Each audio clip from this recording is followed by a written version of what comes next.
How to use one WhatsApp account on two phones at once. Okay. In this video I'm showing a simple and quick step-by-step guide on how to use one WhatsApp account on two phones at once, without phone number verification. Okay. Here you can see the phone number that is registered with this phone. Now let me show to you how we can use it into another phone.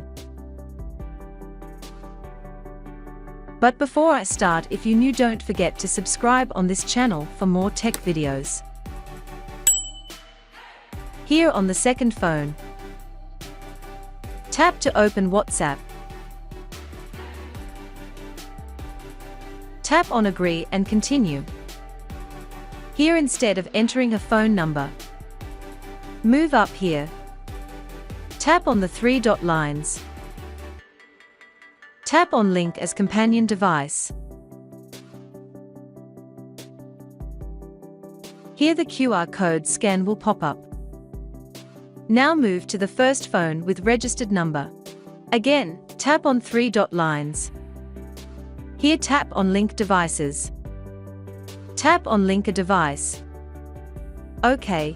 Here scan this QR code that is on second phone. Done.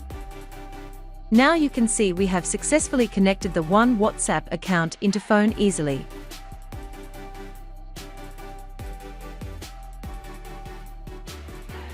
Again, you can see there are two phones. So that's it. That's how we can do it. I hope this video is helpful. Until next time.